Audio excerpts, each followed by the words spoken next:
अस्सलाम वालेकुम स्टूडेंट्स, मेरा नाम मोहम्मद फ़ैज़ान अली कुरैशी है। आप सब लोगों को खुशामदीद मेरे चैनल बायोलॉजी मेरे साथ में।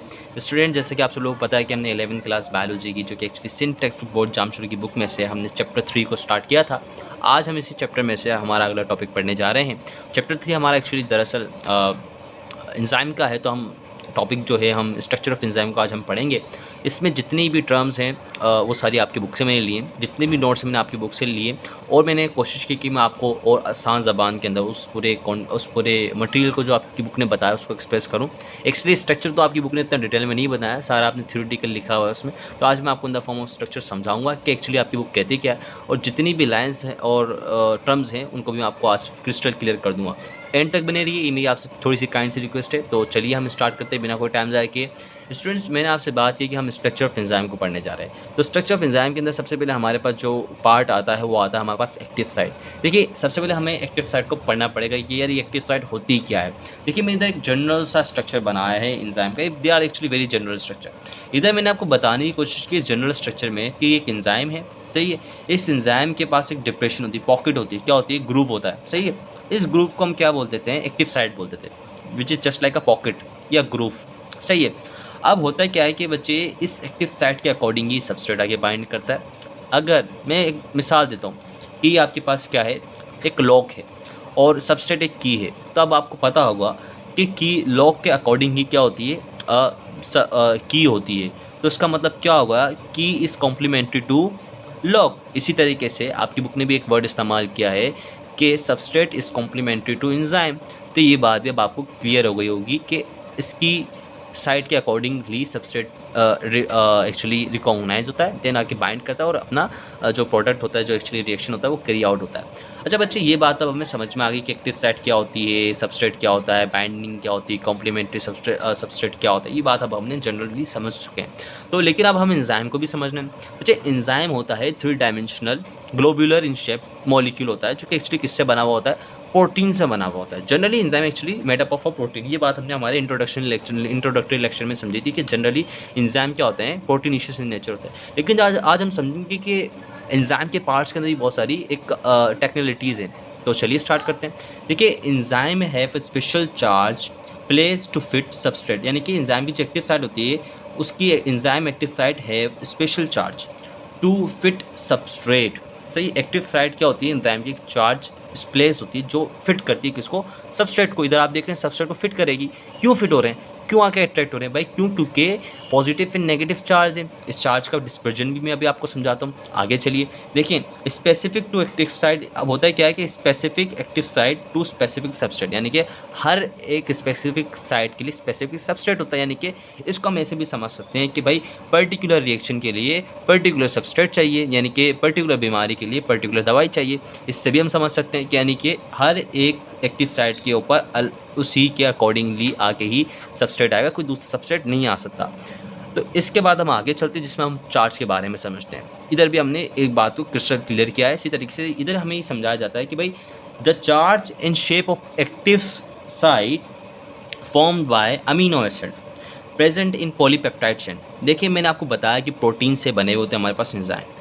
तो जो प्रोटीन का जो मोनोमर होता है वो क्या होता है, अमीनो एसिड होता है। क्या होता है, प्रोटीन का मोनोमर क्या होता है, हम ये भी कह सकते हैं कि प्रोटीन का बिल्डिंग ब्लॉक क्या होता है, अमीनो एसिड होता है। तो एंजाइम का बिल्डिंग ब्लॉक भी क्या हुआ, अमीनो एसिड हुआ। अगर हम अमीनो एसिड की चेन बना ले तो उस अमीनो एसिड की चेन को हम क्या बोलेंगे, पॉलीपेप्टाइड चेन। पेप्टाइड हम एक्चुअली किसको बोलते हैं, अमीनो एसिड को बोलते हैं। और उसकी पॉली इसलिए बोलते हैं कि बहुत सारे अमीनो एसिड होते हैं, इस वजह से बहुत सारे अमीनो एसिड को हमने क्या नाम दे दिया, पॉलीपेप्टाइड चेन। तो इस पॉलीपेप्टाइड चेन की वजह से ही चार्ज और शेप होती है एक्टिव साइट की, बनती है एक्चुअली। अब हम आपको इन द फॉर्म ऑफ कुछ डायग्राम्स में समझाता हूँ कि किस तरीके से बाइंड करवाती है। देखिए भाई, ये हमारे पास है एक्टिव साइट, ये आप देख लें जस्ट एक्टिव साइट। इस एक्टिव साइट के ऊपर हमारे पास होती है पॉलीपेप्टाइड चेन। इस पॉलीपेप्टाइड चेन के ऊपर आप देख रहे हैं जस्ट ग्लोबुलर जस्ट ये हमारे पास अमीनो एसिड्स। इन अमीनो एसिड्स की वजह से क्या बन रहा है, हमारे पास चार्ज आ रहा है। क्या आ रहा है, जैसे negative and positive. That negative and positive charge attract and bond together and carried out the reaction. समझ रहे हैं आप बात। तो ये बात अब हमने समझ ली। देखिए, आप एक्टिव साइट भी आ गई, तो एक्टिव साइट के भी क्या होते हैं, दो रीजन्स होते हैं। क्या होते हैं, दो रीजन्स होते हैं। जैसे कि एक बाइंडिंग रीजन होता है जहाँ पर सबस्ट्रेट एंजाइम आके बाइंड करते हैं, जैसे कि सबस्ट्रेट एंड बाइंड आके बाइंड करें तो ये बाइंडिंग रीजन होगा। और एक रीजन होता है कैटालाइटिक रीजन। ये वो रीजन होता है जहाँ पर सबस्ट्रेट प्रोडक्ट बनती है। क्या बनती है? सबस्ट्रेट से प्रोडक्ट बनती है। ये मैकेनिज्म हम आगे हमारे लेक्चर में समझेंगे, मैकेनिज्म ऑफ एंजाइम एक्शन, उसको भी समझना है हमें। अच्छा बच्चे, बाइंडिंग रीजन में क्या होता है? Make temporary bond with substrate, यानी कि जाहिर सी बात है परमानेंट तो नहीं हो सकता, क्योंकि हमें प्रोडक्ट बना के भी तो छोड़नी है ना आपकी जो भी स्पेस है उधर। तो इस वजह से बाइंडिंग रीजन क्या करता है? टेम्पररी बॉन्ड हो जाता है किससे, या टेम्पररी बॉन्ड कर देता है किसको? सबस्ट्रेट को अपने साथ। और कैटालाइटिक रीजन क्या होता है? This region responsible for the catalytic reaction, यानी कि ये वो रीजन होता है जहाँ पे आपका कैटालाइटिक यानी कि ब्रेकडाउन वाला जो भी प्रोसेस होता है केमिकल का, वो शुरू होता है और इसी रीजन में होता है एंजाइम के। तो ये बात बच्चा आपको समझ में आ गई कि एक्टिव साइट होती क्या है। अब बच्चा, अब हम आगे पढ़ते हैं, तो चलिए हम आगे कौन से पार्ट को समझते हैं। तो चलिए बच्चों, अब हमारे पास जो पार्ट आता है वो स्ट्रक्चरल पार्ट आता है। कौन सा पार्ट आता है? Structural part. अभी हम एक्टिव पार्ट को क्लियर कर चुके हैं, उसका कॉन्सेप्ट क्या है, कैसे बाइंड हो जाते हैं आके, और भी प्रॉपर्टीज़ उसके हम डील कर चुके हैं, उसको भी हम समझ चुके हैं। जब बच्चे अब स्ट्रक्चरल पार्ट में बहुत ज़्यादा इंपॉर्टेंट बातें हैं, वो क्या है तो उसको समझना बहुत ज़्यादा ज़रूरी। तो चलिए समझते हैं उसे। एंजाइम जितने भी होते हैं, enzymes are made up of protein and non protein part of enzyme. In such enzymes called conjugated enzymes. और ऐसे एंजाइम को हम क्या कहते हैं जिसमें प्रोटीन पार्ट और नॉन प्रोटीन पार्ट दोनों हो, उनको हम क्या कहते हैं? कॉन्जुगेटेड एंजाइम्स कह देते हैं। क्यों? क्योंकि कॉन्जुगेट होकर बने, एक नॉन प्रोटीन पार्ट से और प्रोटीन पार्ट से, इस वजह से उसको हम क्या बोल देते हैं? कॉन्जुगेटेड एंजाइम बोल देते हैं। इसी तरीके से non protein part of enzyme is called cofactor, यानी कि नॉन प्रोटीन पार्ट जो होता है एंजाइम का, उसको हम क्या बोल देते हैं? Cofactor, which is responsible for the attachment of substrate on the active side. यही जो पार्ट होता है एंजाइम के स्ट्रक्चर का, कोफैक्टर, वही रिस्पॉन्सिबल होता है एक्टिव साइड पे सबस्ट्रेट की अटैचमेंट करवाने का। इसी तरीके से बच्चे, प्रोटीन पार्ट ऑफ एंजाइम, मैंने सब में ई खाया हुआ actually, so it's my error. Protein part of enzyme is called apo enzyme. अच्छा, प्रोटीन पार्ट जो एंजाइम का होता है वो एपो एंजाइम होता है, और जो नॉन प्रोटीन पार्ट एंजाइम का होता है कोफैक्टर होता है। कोफैक्टर रिस्पॉन्सिबल होता है सबस्ट्रेट को एक्टिव साइड से अटैच करवाने पे। तो अब हम इस स्ट्रक्चर को भी देख लेते हैं। डायग्राम की तस्वीर के अंदर बड़ी सिंपल सी मैंने डायग्राम बनाई है, क्योंकि मेरी ड्राइंग अच्छी नहीं है, लेकिन मैं आपको समझा दूंगा कॉन्सेप्ट क्या है। देखिए बच्चे, ये हमारे पास आ गया है एपो एंजाइम, जो which is actually protein part. और इसके बाद हमारे पास जो पार्ट आता है वो आता है कोएंजाइम का। किसका आता है? कोएंजाइम का। तो ये बच्चे, ये जो कोफैक्टर का पार्ट आता है, जो कोफैक्टर होता है ये एक्टिव साइड होता है, जो कि कैटालाइटिक साइड भी हम इसे कह देते हैं। ये हमारे पास एक्टिव साइड है, जो आप देख रहे हैं ना पूरी, दिस इज एक्टिव साइड, और यही कोफैक्टर होता है। ये बात आपने समझ ली है। अब जब नॉन प्रोटीन पार्ट और नॉन प्रोटीन पार्ट साथ में बाइंड करते हैं तो वो एक एक्टिव फॉर्म ऑफ एंजाइम बन जाता है। क्या बन जाते हैं? एक एक्टिव फॉर्म ऑफ एंजाइम बन जाते हैं। तो अगर आप जब तक कोफैक्टर एपो एंजाइम से बाइंड नहीं करेगा तब तक एंजाइम एक्टिवेट नहीं होगा। तो इसलिए हम एलो एंजाइम को क्या बोलते हैं? एक्टिव फॉर्म ऑफ एंजाइम ही बोल देते हैं। और non active form of enzyme हम किसको बोलते हैं? एपो एंजाइम को बोल देते हैं। तो ये बात जब आपको क्रिस्टल क्लियर हो गई होगी अब तक। तो इसी तरीके से स्टूडेंट्स, कोफैक्टर में भी ऑर्गेनिक, इनऑर्गेनिक। अभी हम कोफैक्टर की बात, अब हम कोफैक्टर को समझेंगे कि कोफैक्टर में बहुत सारे लोगों को प्रॉब्लम्स होती है। एक्चुअली कोफैक्टर क्या होता है, कोएंजाइम क्या होता है, प्रोस्टैटिक ग्रुप क्या होता है, इसको आज हम पढ़ के ख़त्म कर देंगे। मुझे उम्मीद है कि आप इस लेक्चर के बाद इसमें कोई भी कन्फ्यूजन नहीं आएगा। तो समझिए इसको डिटेल तरीके से, अब थोड़ी सी कंसंट्रेशन बनाइएगा। ये बच्चे, कोफैक्टर में भी ऑर्गेनिक होता है, इनऑर्गेनिक होता है। इनऑर्गेनिक जो होते हैं वो मेटेलिक आयन होते हैं, डिटैचेबल होते हैं, यानी कि जो डिटैचेबल यानी कि इस साइड से हट सकते हैं, यहाँ से यानी कि यहाँ से हट सकते हैं। और जो ऑर्गेनिक होता है वो क्या होते हैं? कॉन्वलेंटली बॉन्ड होते हैं, नॉन डिटैचेबल होते हैं। इनऑर्गेनिक एक्टिवेटर भी होते हैं, और एक्टिवेटर में आपको बता के भी आया हूँ कि एक्टिवेटर क्या होते हैं। तो ये बात आपको सिंपली जनरली समझ में आ गई कि ऑर्गेनिक कोफैक्टर क्या होता है, इनऑर्गेनिक कोफैक्टर क्या होता है। ऑर्गेनिक कॉन्वलेंटली बॉन्ड होते हैं, नॉन डिटैचेबल होते हैं, इनऑर्गेनिक मेटेलिक आयन होते हैं, डिटैचेबल होते हैं। ये बात आपने क्लियर कर ली। तो अब हम चलते हैं आगे कि भाई ऑर्गेनिक इनऑर्गेनिक कोफैक्टर की बात अब हमें क्लियर हो गई। अब ऑर्गेनिक कोफैक्टर को भी दो हिस्सों में बांटा गया है। अब आप आगे चल, ऑर्गेनिक कोफैक्टर को दो हिस्सों में से बांटा गया है कि देखिए, एक होता है कोएंजाइम, दूसरा होता है प्रोस्टैटिक ग्रुप। जब बच्चे, कोएंजाइम जो होता है हमारे पास वो होता है derivative of vitamin like nicotine and flavin. Flavin and nicotine से ड्राइव हुआ क्या होता है? एक डेरिवेटिव होता है कोएंजाइम। ये भी ऑर्गेनिक ही होता है। क्या होता है? Organic cofactor. लेकिन फ़र्क क्या होता है कि विटामिन से ड्राइव होकर आया है। इसी तरीके से ये बिहेव करता है किसकी तरह? लाइक अ इनऑर्गेनिक कोफैक्टर यानी कि अटैच हो जाता है at the time of substrate binding, यानी कि जब भी सबस्ट्रेट बाइंड कर रहा होता है एंजाइम के एक्टिव साइट से तो तभी अटैच हो जाता है एज एक्टिवेटर। तो ये फ़र्क होता है किसके अंदर, कोएंजाइम के अंदर और हमारे पास इनऑर्गेनिक यानी कि कोएंजाइम के अंदर। अब प्रोस्थेटिक ग्रुप का भी समझ लेते हैं। प्रोस्थेटिक ग्रुप में क्या होता है कि it is completely bound like organic cofactor जो भी हम पढ़ के आ रहे हैं general property, bind bounded not detachable, और ये detachable permanent part of enzyme रहता है। क्या होता है भाई, ये परमानेंट पार्ट ऑफ एंजाइम कहलाता है।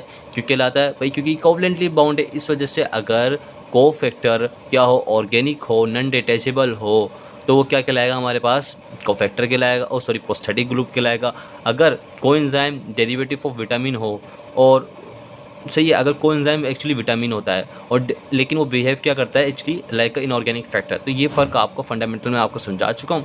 अगर इसमें भी थोड़ा सा भी कन्फ्यूजन तो आप मुझसे कमेंट में पूछ सकते हैं, लेकिन मुझे पूरा भरोसा है कि आपको इधर कन्फ्यूजन क्लियर हो गया होगा। तो let's summarise our lectures now. देखिए बच्चे, हमने सबसे पहले समझा एक्चुअली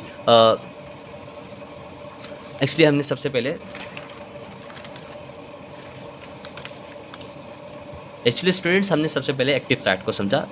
किसको समझा, एक्टिव साइट को समझा कि एक्टिव साइट क्या होती है, सही है। उसके बाद हमने स्ट्रक्चरल पार्ट को समझा, एंजाइम के इसके स्ट्रक्चरल पार्ट को। स्ट्रक्चरल पार्ट के अंदर हमने किसको समझा भाई, स्ट्रक्चरल पार्ट के अंदर एंजाइम के पास दो पार्ट होते हैं। एक होता है प्रोटीन पार्ट, क्या होता है प्रोटीन पार्ट, और दूसरा होता है नॉन प्रोटीन पार्ट, जिसको हम ऐसे भी लिख सकते हैं। प्रोटीन पार्ट जो होता है उसको हम क्या नाम दे देते हैं, एपो एंजाइम का नाम दे देते हैं, एपो एंजाइम का। अगर मैं गलत स्पेलिंग लिख रहा हूँ तो यार माजरत है, एपो एंजाइम का। और नॉन प्रोटीन को हम नाम दे देते हैं किसका, कोफैक्टर का। किसका, कोफैक्टर का। अच्छा, कोफैक्टर ये बच्चा अगर दो हिस्सों में बांटा गया, ऑर्गेनिक कोफैक्टर, इसका ऑर्गेनिक कोफैक्टर और इनऑर्गेनिक कोफैक्टर, सही है।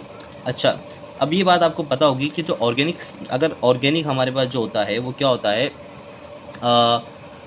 डिटेचेबल होता है, कोवलेंटली बाउंडेड होता है। क्या होता है, कोवलेंटली बाउंडेड होता है। वेरेस अगर हम बात करते हैं इनऑर्गेनिक कोफैक्टर की बात करते हैं तो वो क्या होता है हमारे पास, नॉन डिटेचेबल होता है। क्या होता है, नॉन डिटेचेबल होता है, वो एक्चुअली डिटेचेबल होता है यार, माजरत है, या नॉन कॉम्प्लेंट होता है, नॉन कॉम्प्लेंटली बाउंडेड होता है, डिटेचेबल बोल रहा हूँ मैं से, डिटेचेबल। तो ये बात आपको फंडामेंटली क्लियर हो गई। जो ऑर्गेनिक कोफैक्टर होता है, कोवलेंटली बाउंड होता है, उसको हम क्या बोलते हैं, प्रोस्थेटिक ग्रुप बोल देते हैं। तो स्टूडेंट्स, अगर हम इनऑर्गेनिक कोफैक्टर की बात करते हैं तो इनऑर्गेनिक फैक्टर एक्चुअली डिटेचेबल होता है, ये तो बात हमें पता है। और हम इनऑर्गेनिक डिटेचेबल कोफैक्टर को हम क्या कहते हैं बच्चे, उसको हम कह देते हैं एक्टिवेटर, जो कि मैंने आपको पहले बताया था, मैग्नीशियम आयन, मैग्नीज क्लोराइड। इसके बाद अगर हम बात करते हैं ऑर्गेनिक कोफैक्टर की, तो उसमें एक और टाइप होता है जिसको हम कोएंजाइम कहते हैं। कोएंजाइम में ये फ़र्क होता है कि वो सेपरेबल होता है, बस, और कोई नहीं। आपको समझाने के लिए is a summary. Active site के अंदर हम समझ के आए कि एक्टिव साइट के पास क्या होता है, हमारे पास चार्ज एक्चुअली फैले होते हैं। और जो चार्ज होते हैं हमारे पास किस रीज़न की वजह से आते हैं, हमारे पास ये चार्ज एक्चुअली अमीनो एसिड की वजह से आते हैं, जो कि एक्चुअली किसके साथ होते हैं, हमारे पास पॉलीपेप्टाइड चेन के साथ होते हैं, पॉलीपेप्टाइड चेन में होते हैं। और ये क्या लेकर आते हैं, हमारे पास चार्ज लेकर आते हैं, और इस चार्ज की वजह से क्या होते हैं, सबस्ट्रेट आके बाइंड करता है एक्टिव साइट से। सो बच्चे, this is total actually summary of our today's lecture. आपको अब इजीली समझ में होगा कि कोफैक्टर क्या होता है, एपोएंजाइम क्या होता है, हेलो एंजाइम। अच्छा, हेलो एंजाइम को ही बताना था। जब कोफैक्टर और ये प्लस होते हैं एपोएंजाइम, तो हमें क्या मिलता है, एक्टिव फॉर्म ऑफ एंजाइम मिलती है। क्या मिलती है, इसको हम क्या बोलते हैं, हेलो एंजाइम बोलते हैं, which is actually active form of enzyme. इस बात को भी आपने क्या करना है, याद रखना है। This is actually most of them actually are MCQs। तो इधर हमने जो आज एक बात सीखी, वो सीखी जो कोफैक्टर होता है, जो कोएंजाइम होता है, वो एक्चुअली डिटेचेबल होता है, इनऑर्गेनिक होता है, एक्चुअली सेपरेबल होता है। वैसे अगर हम बात करते हैं ऑर्गेनिक कोफैक्टर की, तो वो क्या होता है, एक्चुअली प्रोस्थेटिक ग्रुप होता है। इसमें फ़र्क क्या होता है कि वो कॉम्प्लेंटली बाउंडेड होता है। तो ये बात हमने समझ ली है। अगर कोफैक्टर हमारे पास इनऑर्गेनिक होगा और वो इनऑर्गेनिक होगा, तो उसको हम क्या नाम दे देंगे, एक्टिवेटर का नाम दे देंगे। क्या नाम दे देंगे, एक्टिवेटर का। ये बात मैं आपको बताना शुरू में भूल गया था। तो यहाँ तक अगर आपको लेक्चर समझ में आया हो, पसंद आया हो, तो यार लाइक कर दो, और मेरे चैनल को यार सब्सक्राइब ज़रूर करना, ताकि मुझे थोड़ी सी काइंड सी सपोर्ट मिले आपके लिए, क्योंकि ये जो लेक्चर बनाना है बहुत ज़्यादा टाइम रिक्वायर करते हैं और ये सब चीज़ मैं आप सब लोगों के लिए प्रिपेयर करता हूँ। मज़ा आया और पढ़ने में तो यार लाइक कर दो, सब्सक्राइब कर दो। हम मिलते हैं हमारे अगले आने वाले लेक्चर में। तब तक आप मेरे नोट्स की तारीफ़ कर सकते हैं कमेंट के अंदर, और ये नोट्स मैं आपको बहुत जल्द प्रोवाइड कर दूँगा जब ये मैं अपना पूरा लेक्चर अपलोड कर दूँगा, पूरा चैप्टर एक्चुअली अपलोड कर दूँगा। तो तब तक आप पढ़ते रहिए, मोटिवेट रहिए। अल्लाह हाफ़िज़।